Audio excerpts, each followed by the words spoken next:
let's get to our first interview. I am thrilled to welcome Maxine Holt. Max runs the Omdia Cybersecurity division, and she has incredible insights into what's going on right now. So welcome, Max. Thanks so much for joining. Thank you for having me, Becky. I really appreciate it. It's a pleasure. Thanks for kicking us off. Okay, so I know that Omdia just had their Omdia just had their summit, their analyst summit. Yeah. So can you tell me a little bit about, I know you had several research reports that came out. Sure. So what are some of the top headlines that came out of that? So I think for me, one of the big things was the fact that we did a security decision maker survey beforehand. We found that 92% of organizations had suffered a breach in the previous 12 months, which is a huge amount. And even of the overall amount, 47% of organizations had severe breaches that caused material impact to the organization. So that was one thing. The other thing that the survey showed was the biggest challenge for the security function is the staffing and skills shortage. I was really dismayed to see that. I really felt like we were making more inroads on that. I know there are tons of efforts to sort of fill our skills pipeline and our talent pipeline. But are they working? Is it going to take a while for them to catch up? You know, I know that AI and automation is sort of making up some of that, but apparently not enough. Yeah. Is there a solution on the horizon? So I think firstly, you know, the workforce is growing, but not as fast as the workforce that we need. That's the problem that we have right now. So, you know, as everybody who works in security knows, the threat landscape is continuously evolving and expanding. So yeah, it's not uniform across all of the security skills that are needed. It's not a uniform shortage. It's mainly around cloud security, and you mentioned AI as well. I've just been in the keynote here at Black Hat. That was absolutely all over. Yeah. It was really good. It was really good. And that's about kind of the AI challenges that there are in cybersecurity. And we need people who can, you know, validate all the models and make sure that they're all secure as well. So yeah, it's different areas, but you know, the landscape evolves, the requirements evolve, so we need more and more people. When it comes to AI, I think a lot of people throw around, you know, AI skills.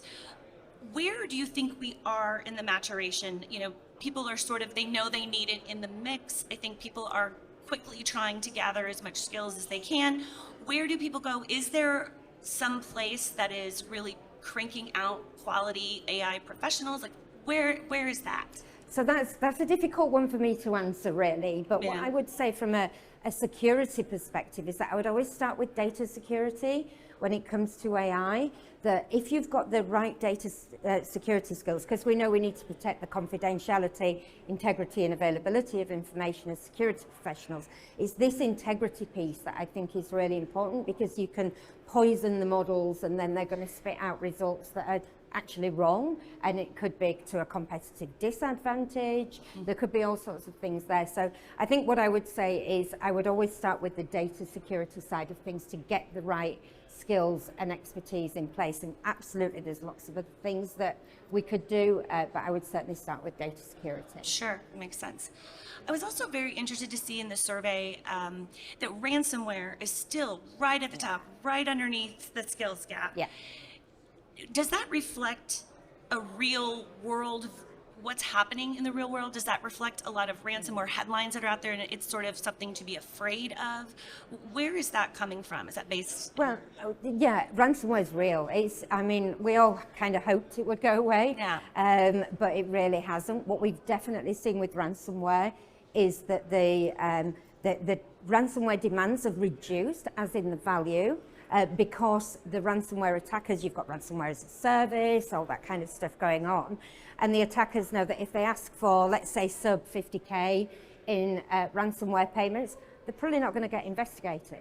So we're seeing more and more of that. So the volume has gone up, the actual ask of the ransom has gone down, but it's still a huge problem. There's lots and lots of organizations that just think, well, why would they come to my organization for to attack me? What they should be thinking is, why wouldn't they?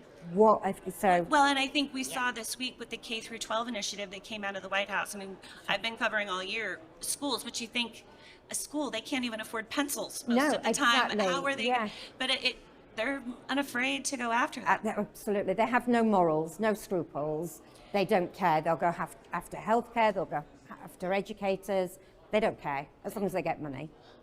So as the thresholds, as the asks for the ransom come down, is that inducing more people to pay the ransoms? I mean, is it easier than to go to your cybersecurity insurance cover or Yeah, so yeah, I mean, I think what we're seeing is roughly 50-50, pay versus don't pay. And in some cases, it's illegal to pay the ransom, but then you're kind of making a victim twice, a criminal out of the victim, and that's not Right. reasonable either. So it's a real, I think it's on a case-by-case basis. But yeah, we've seen cyber risk insurance come into play, but you're hit once, yeah, maybe your insurance provider will pay. Second time, they won't pay. And I have noticed that as a trend, and I'm wondering if you do as well, that the cybersecurity insurance, it is tightening, and Yeah. the threshold for payouts, and they're Yeah. increasing. So what are some of the changes that you've seen sort of in this last year, and how the cybersecurity insurance business is willing to pay? So I think cyber insurance businesses are definitely a lot more savvy than they used to be about what they're insuring. We're hearing lots of reports from our clients about the payments going up, as in the cost of the insurance, the payment out going down. So we're definitely seeing more of that. And I think the insurance providers are much more particular about what they're prepared to insure and not insure. So, if you don't meet certain requirements, whether they're using a cyber risk quantification tool or something else, then they won't insure you. So then you have to go away, build your cyber hygiene to a better standard, and then go back and try and get the insurance. So I know that a lot of experts will just default say, yes, you have to have cybersecurity insurance. You have to have homeowners insurance, you have to have this. But at some point, are they gaming themselves out of the deal? I think, yeah, self-insurance is Why is wouldn't you becoming invest an that is. in-house instead of... Yeah, exactly. So we're certainly seeing that happening, that, it might not be worth doing the insurance. On the insurance topic, because we get a lot of questions about Sure. this from our audience, they love guidance. So, in incident response, what are the benefits that you're seeing? Do you actually see? Because I know the rap from a lot of the insurers, that means it's more glib than I meant it to be, but their pitch is that we can come in with expertise that you do not have in terms of incident response. Are you seeing that play out in real world? Are businesses who are breached, who have cybersecurity insurance expertise coming in, do they fare better than somebody else who just builds their own really good response plan? That's a good question. I can't answer that directly, but what I can say is, again, from the decision maker survey that we talked about up front, that when there are incidents and breaches, there's a lot more propensity to outsource there. So to bring in external providers to be able to support them through that kind of ad hoc situation that they've got. I've spoken to an incident response specialist, and they do ransomware negotiations, they do incident response and recovery and all that kind of stuff. So there's absolute propensity to use external parties for that now. Okay. So yeah, that's a good idea for some more research. Yeah, Becky. Thank you. We all go back to the board on that. Okay. What are some of the other hot topics? I would say, if we were having a drink, I would say, what is the good gossip that you've heard? But what are some of the things that bubbled up over the Analyst Summit that maybe were surprising that you didn't expect? Well, I wouldn't actually say it was surprising, because I knew exactly what was going to happen during the day. Sure. But I would make the comment about proactive security.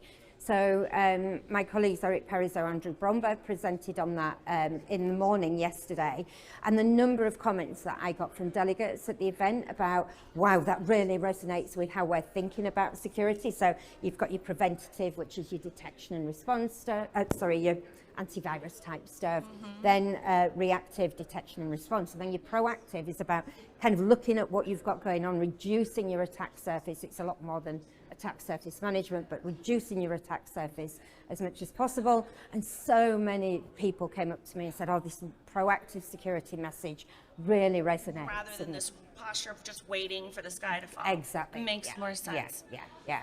Okay, well, honestly, that is so interesting. I wish that we had another 20 minutes to talk, 'cause I Me have too. many other things to ask you. But with that, where can people go to find out more about what Omdia is doing and to get in on your research that you just Absolutely. So they can go to omdia.com.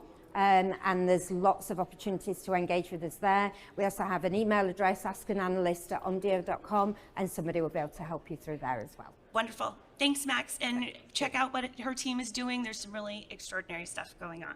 Thank you, Becky. Thank you.